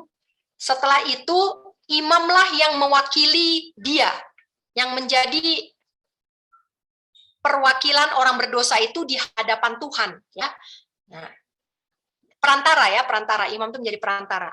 Jadi orang berdosa itu datang, dia tumpangkan tangan, dia sembelih korbannya, kemudian darahnya dibawa oleh imam. Nah, imam inilah yang akan menghadap kepada tahta rahmat, ya, bukan tahta rahmat, maksudnya memercikkan di tirai, ya, memercikkan di tirai. Kalau tahta rahmat ini kan 1 tahun sekali ya, waktu grafirat aja. Imam inilah yang akan menjadi perantara antara orang berdosa dengan Tuhan. Jadi dialah yang akan menghadap kepada Tuhan, membawa dosa-dosa yang dilambangkan dengan darah korban ini. Ya, nanti dibagi YouTube-nya ya, Bu, Ibu atau brother ini. Ya, nanti kita bagi. Apakah Jadi di imam pelataran- ini sekarang ada, Lady? Di Iya, zaman kenapa, sekarang? Apakah imam ini yang di zaman dulu itu ada sekarang? Di zaman Oh, kita? sekarang imam kita ini imam Yesus. Dialah Oh, iya. perantara kita sekarang. Oh, iya, Imam iya, besar. oke, oke. Iya, Iya, betul. Terima kasih. iya. Jadi di zaman dulu itu bisa yang berdosa bisa banyak di pelataran dong kali, Bu ya? Kan Iya. pasti Jadi banyak dia yang berdosa. hanya sampai, ya, kenapa? Bisa banyak di pelataran nunggu atau imam itu Oh atau iya, mempersembahkan Oh, langsung iya. pulang atau gimana? oh iya. Ini bisa antri. Ya bayangin aja kalau misalnya selama di padang gurun itu 2 juta hanya laki-laki aja kan bangsa Israel. Kebayang Boleh kalau ya? 1 orang 1 dosanya, iya. Sister, udah jelas kita Yes. salah ya kalau kita mengikuti acara pernikahan yang non Advent pada hari Sabat. Padahal itu saudara sendiri, saya tidak mau datang tapi bilang aku fanatik sekali. Saya itu salah, iya. salah besar. Iya. Aku harus siapkan diriku juga akan apa yang keluar dari apa yang mereka sampaikan. Aku harus siap-siap. Iya. Jadi memang kan harus ada resiko yang diambil ya, Bu. Tadi kan saya udah tadi Betul. Kak Deborah tadi terlambat masuk ya. Tadi Iya. saya udah bilang, ya. Harus ada resiko. Ketika saya reformasi akan ada resiko yang harus harga yang harus dibayar. Apakah itu reputasi saya, apakah itu friendship saya akan broken ya? Tali persaudaraan ini segala sesuatu ya. Nah, kalau saya pertahankan, kalau saya nggak give up, ya saya nggak bisa naik. Nggak bisa naik kelas. Betul, memang berat Ya, berat memang karena saudara sendiri. ya. Terima kasih. Ini ada pertanyaan, orang-orang yang sudah dicel itu kenapa gagal ambil karakter Kristus? Saya tidak tahu tadi, lihat yang ini, Pak. Bentar ya. Kenapa orang-orang yang dicel itu gagal ambil karakter Kristus? Karena yang nggak naik tangga dia. Terlipih. Ini. Ya, dia nggak timbulkan rasa bersalahnya. Dia selalu membenarkan diri, ya, self justification-nya muncul terus nggak give up, ya, terus nggak mau reformasi. Nah, ini bagaimana bisa naik, ya, sampai ke karakter Kristus? Ini sebabnya harusnya orang-orang yang CL itu dia itu 10 kali lebih mudah mencapai karakter Kristus. Itu sebabnya mencapai karakter Kristus itu kan 10 kali lebih cepat di desa. Makanya dia akan segera turun ke kota untuk ajak orang-orang yang di kota ini, ayo loh, naik loh. Nah, begitu sebenarnya rencana awalnya.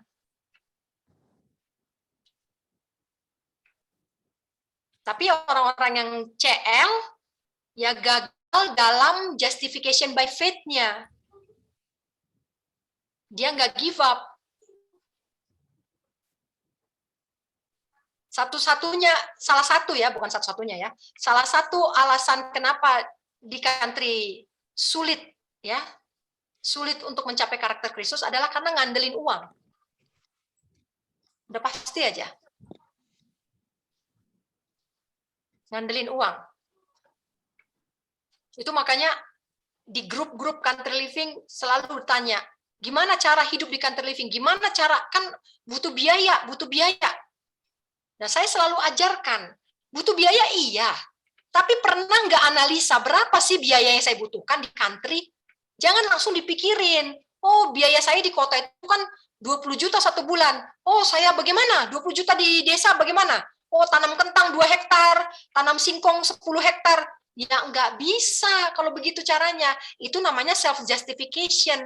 Saya harus analisa dulu diri saya. Dulu saya di kota, biaya saya itu 20 juta, ini dosa, saya harus coret, saya nggak mau lagi. Oh ini, oh ini kesombongan, oh saya coret, nggak mau lagi. Maka setelah saya analisa diri saya, maka saya tahu biaya hidup saya berapa.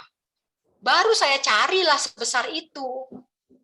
Jadi kita memikirkan biaya hidup, tapi nggak mau dulu justification, apa bukan justification, menganalisa, mengkoreksi dirinya, ya.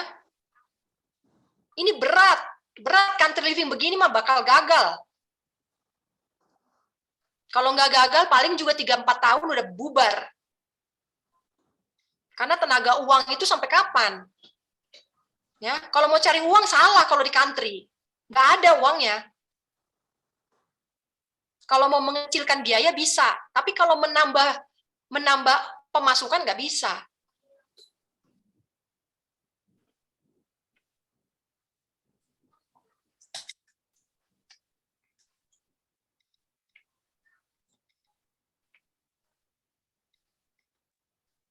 Oke, terima kasih pertanyaannya ya. Praktikal ini praktikal ya. Jadi ini mungkin di tempat-tempat lain berbeda ya. Tapi ini yang saya lihat sejauh ini. Apakah ada lagi pertanyaan? Selamat malam, Bu Lede. Ya, selamat malam, Pak. Ingin pemahaman aja tentang bahasa tadi itu, pintu kasihan. Ibu Lede bilang tadi seperti lebih baik apa bahasa masa percobaan, Pak. Masa percobaan. Iya. Apa sih berarti seiring sejalan sekarang dengan masa pemeteraian? Iya, benar, Pak. Masa percobaan itu istilah lainnya adalah masa pemeteraian ya. Jadi sebelum dia di stempel kan dia harus diperiksa. Nah, ini masa percobaan diperiksa. Ya. Jadi pemahaman mungkin saya kurang paham dulu itu. Mengikuti beberapa nubuatan setelah undang-undang hari Minggu itu tadi sudah sejalan pemeteraian dengan apa tadi ini masa percobaan. Dan kapan itu terjadi pintu kasihan tertutup secara umum itu? Oh, jadi masa percobaan ditutup adalah ketika kesusahan besar, Pak. ya, 7 Sebelumnya. malapetaka ini sudah ditutup. Nah, Sebelumnya. ketika Oh. iya, sebelum itu ini makanya saya bilang kalau 7 malapetaka sudah turun, ini artinya sudah tutup. Nah, kapan itu tutup? Kapan itu tutup? Ini adalah sometime between Sandelo, ya. Jadi kalau kita lihat Sandelo ini, hukum hari Minggu ini tidak akan terjadi sekaligus satu kali paksa gitu loh, Pak. Ini sama seperti vaksin, ya. Ini vaksin ini try out sebenarnya ya. Jadi gambarannya itu persis sama. Jadi bagaimana vaksin ini diberlakukan? Pertama-tama kan nggak dipaksa ya kan? Dianjurkan aja, dianjurkan di mal-mal gratis. Lalu kemudian berlaku pelarangan, pembatasan wilayah yang vaksin dengan yang tidak vaksin. Kemudian berlaku pemaksaan, ya kan? Sampai kepada pemaksaan ini kan panjang prosesnya.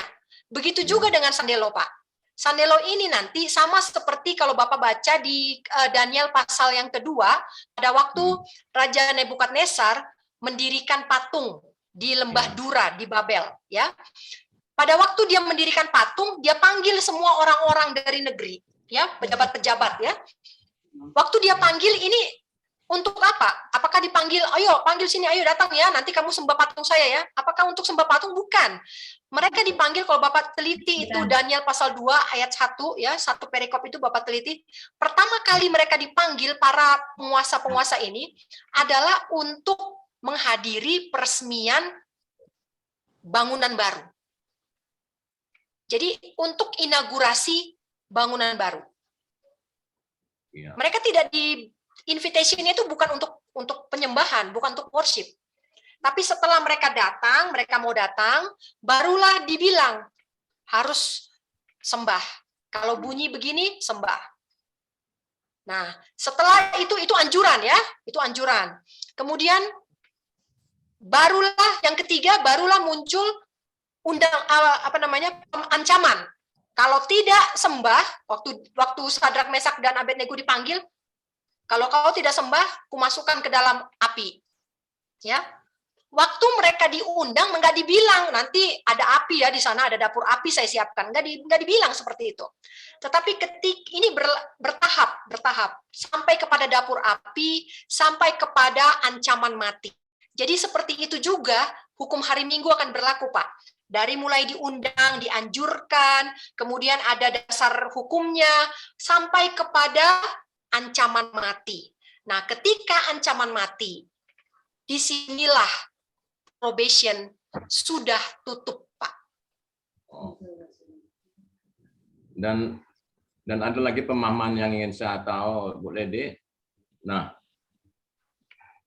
sekarang ini masa pemeteraian, berarti saya boleh melihat diri saya apakah saya sudah dimeteraikan atau tidak melalui bercermin dengan tadi hukum Tuhan dan perjalanan hidup ini sampai menuju kesempurnaan tadi step-stepnya. Apakah mungkin begitu pemahamannya Ibu Ledi? Terima kasih. Iya Pak, iya Pak. Saya bisa mengukur diri saya ini, makanya ini sebenarnya waktu yang paling bagus untuk menganalisa diri, Pak.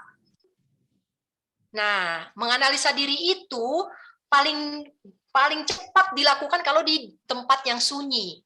Benar kan? Ya, tempat yang sunyi. Makanya Tuhan sediakan country living, ya, supaya saya bisa dengan situasi yang sunyi, saya bisa menganalisa diri saya lebih jujur.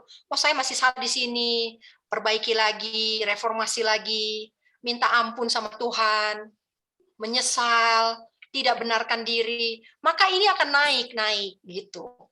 Itu benar Pak, yang Bapak simpulkan tadi.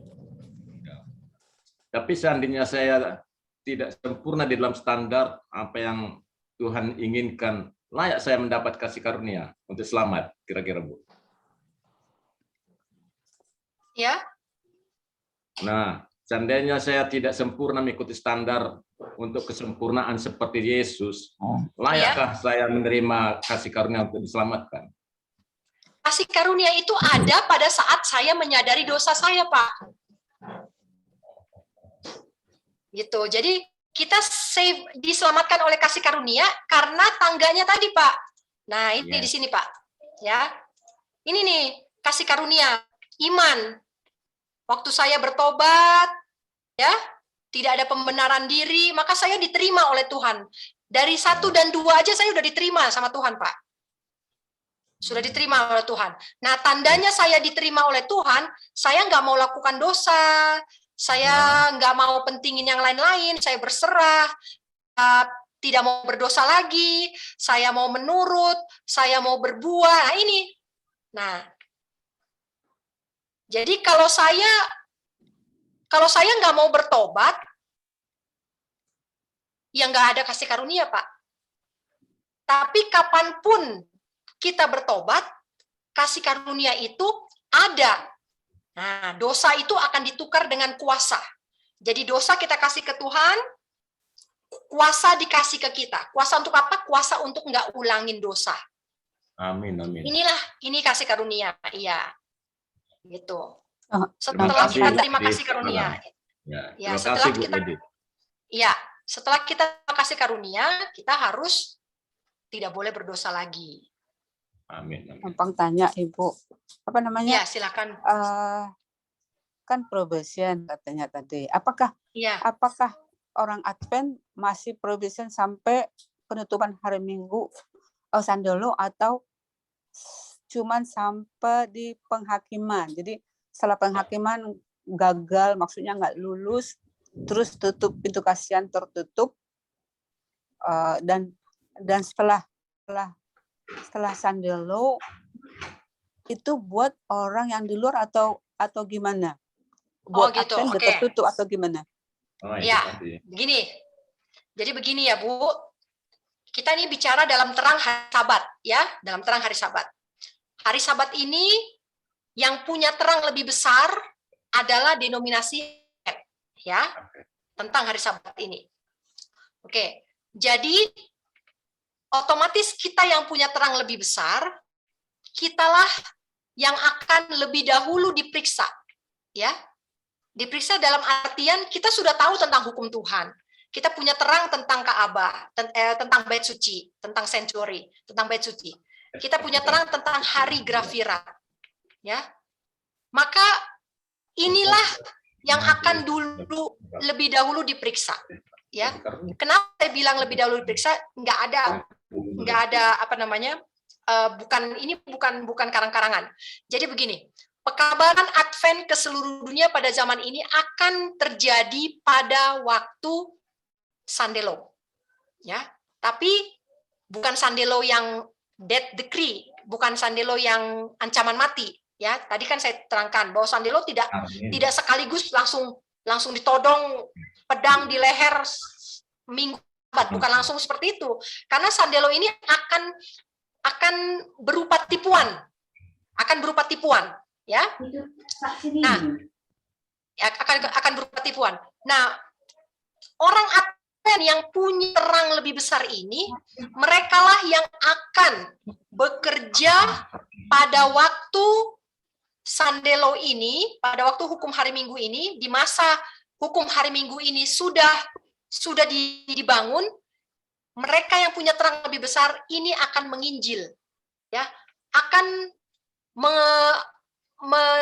encourage, apa bahasa Indonesianya, akan menasihati orang-orang di luar sana supaya tidak terima, ya, sama seperti vaksin, Bu, ya. Kalau dulu sebelum corona ini ada, kita suruh reformasi kesehatan itu susah. Tetapi ketika pandemik terjadi, nah, orang-orang yang dulunya ini setia dalam terang reformasi kesehatan, mereka dipakai Tuhan di masa pandemik ini untuk menjadi juru kabar dalam hal reformasi kesehatan. Reformasi kesehatan. Dan kita bisa lihat bahwa pekabaran terang reformasi kesehatan ini sekarang ini bukan lagi punya Advent secara eksklusif, ya, tetapi sudah mendunia. Terang ini sudah diberikan kepada seluruh dunia. Tadinya ini masih punya Advent yang punya terang lebih besar dalam hal reformasi kesehatan, ya. Nah, ketika pandemik ini terjadi, maka orang-orang yang dari dulunya menghidupkan ini, mereka akan dibawa untuk bekerja mengabarkan reformasi kesehatan. Di tengah-tengah pandemik ya Bu ya, di tengah-tengah pandemik. Seperti itu juga nanti gambarannya ketika hukum hari Minggu. Mereka yang setia dalam terang hari Sabat, yang setia dalam pengudusan dirinya, pengampunan dosanya, pembersih karakternya, merekalah yang akan mengabarkan terang ini ke seluruh dunia. Ya. Jadi kalau juru kabarnya belum siap, belum murni, belum suci, maka nggak bisa Sandelo ini diberlakukan. Karena Tuhan butuh juru kabar. Orang-orang yang sudah mencapai standar karakter Kristus. Makanya dibilang buah sulung itulah yang akan mengabarkan. Itulah 144.000. Kelompok 144.000. Inilah yang akan menjadi buah sulung, inilah yang akan menjadi juru kabar di tengah-tengah tekanan hukum hari Minggu nantinya. Gitu. Begitu kira-kira, Bu. Oh, jadi dengan Jadi sekarang begitu, pilih, ya. dengan Kenapa, demikian akan saat inilah akan berguguran ya, yang nggak benar-benar menyucikan gugur di pengadilan sorga gitu ya. Ya, untuk kita yang punya terang lebih besar ya, Bu. Ya, betul. Ya, untuk kita yang punya terang lebih besar, kalau kita mau terima, kita masuk dalam barisan. Kalau kita tidak terima, maka kita akan bergabung dengan penganiaya. Itulah gereja Protestan tadi. Yang menolak amaran, itulah yang akan bergabung dengan Mother of Harlots, ya, si tanduk kecil itu. Ya, kalau saya lihat emang jadi dari anggota-anggota gereja vaksin ini ulangan vaksin ulangan di sini sekarang ini mereka malah yang lebih mengumandangkan, bahkan saya melihat anaknya belum vaksin ulang, hari Sabat pergi ke sana gitu ya, sedih juga sih. Iya. Ya. Punya pekabaran reformasi kesehatan. Ya. Orang yang sudah menghidupkan ini dulu, yang memelihara terang ini sejak dulu, mereka yang akan Tuhan gunakan di zaman ini untuk bekerja. Dalam hal kita sekarang ini terang reformasi kesehatan ya, pandemik, kemudian reformasi peribadatan ya, bagaimana peribadatan yang benar, inilah yang Tuhan gunakan. Jadi kalau saya mau dipakai untuk menyampaikan terang hari Sabat, sekarang ini saya masih ada kesempatan untuk sungguh-sungguh dalam pemeliharaan Sabat yang benar.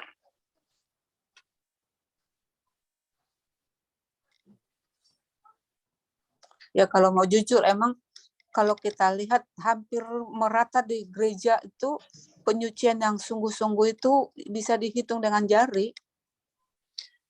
Ya, itu sebabnya hari Sabat, tadi saya udah kasih slide-nya, hari Sabat itu akan jadi pemisah. Ini akan jadi pemisah. Ya. Sama seperti dulu, bangsa Israel dikasih hari Sabat untuk memisahkan mereka dari penyembah berhala. Karena di seluruh dunia ini penyembahan berhala. Satu-satunya yang tidak menyembah berhala tandanya adalah hari Sabat. Dan itu hanya bangsa Israel. Jadi sama seperti itu. Hari Sabat ini akan menjadi pemisah, tembok pemisah. Jadi jangan takut. Kalau sekarang kita takut berpisah, ya kita nggak bisa give up. Itu tadi ya, resiko-resikonya. Ketika saya mau reformasi, saya bisa terpisah nih dari kumpulan saya. Mana nih? Jangan takut. Jangan takut. Kalau itu memang benar kebenaran dari Tuhan, percaya ikuti. Jangan kompromi. Karena takut dari kumpulan.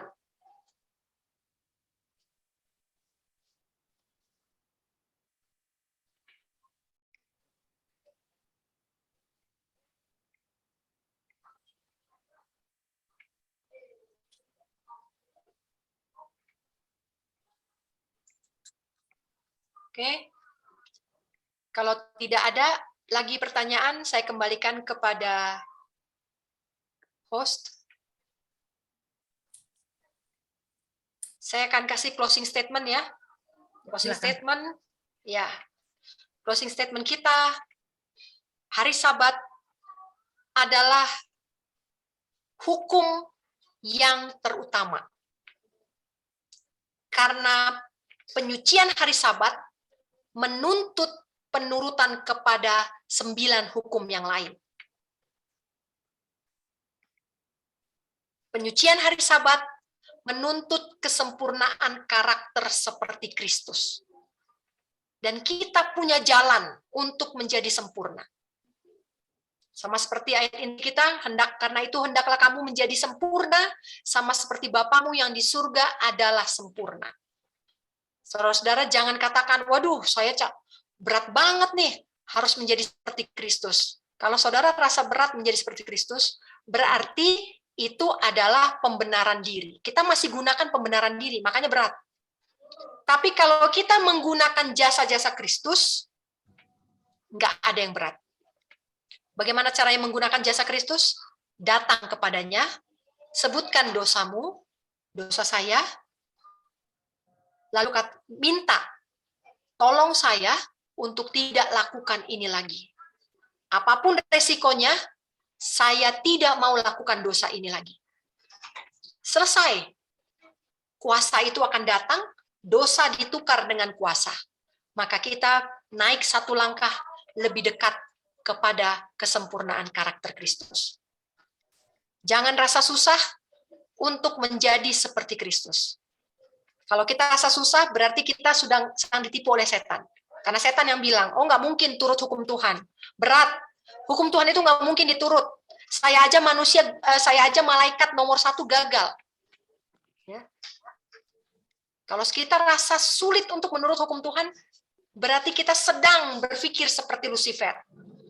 Datang pada Tuhan, minta ampun. Menurut hukum Tuhan itu sangat mudah. Sangat mudah. Karena kuasanya ada, disediakan gratis. Kalau masih susah, jangan-jangan Bapak, Ibu, saudara-saudara ada di tempat yang salah. Kalau di kota memang susah. Maka dari itu keluarlah dari kota, supaya penurutan kepada hukum Tuhan itu, supaya kesempurnaan karakter Kristus itu menjadi lebih gampang kita peroleh. Tuhan memberkati. Kita berdoa. Bapa di dalam surga, kami bersyukur untuk kesempatan kami boleh berbagi sore hari ini. Apa yang masih misterius bagi kami, biarlah kiranya Engkau sempurnakan. Engkau bukakan pengertian dari surga, supaya kami masing-masing memahami akan maksud Tuhan dalam hidup kami. Tidak akan ada keselamatan, tidak akan ada pemeteraian, tidak akan ada kemenangan atas dosa kalau kami mengandalkan kekuatan kami sendiri. Tetapi ketika kami menyerah datang kepada Kristus dan menyebutkan dosa-dosa kami, membuang semuanya, dan apapun resikonya kami tidak mau mengulanginya lagi. Bila itu kami lakukan, maka kami sudah berada pada tangga yang benar. Kami hanya tinggal naik satu langkah demi langkah, dan Engkau akan membantu kami. Segenap surga sangat peduli atas keselamatan kami. Bapa dalam surga, Engkau sudah merelakan anak-Mu satu-satunya untuk menjadi korban tebusan bagi dosa-dosa kami. Apalagi yang kurang? Apalagi yang tidak kami miliki? Semuanya sudah diberikan kepada kami. Kami hanya tinggal menggunakan semua fasilitas itu untuk naik di dalam tangga menuju kesempurnaan karakter Kristus. Terima kasih untuk jasa-jasa anak-Mu yang sudah mati di kayu salib. Kami bawa doa ini di dalam nama anak-Mu Yesus Mesias. Kami berdoa. Amin. Amin. Terpujilah Tuhan untuk seminar kita pada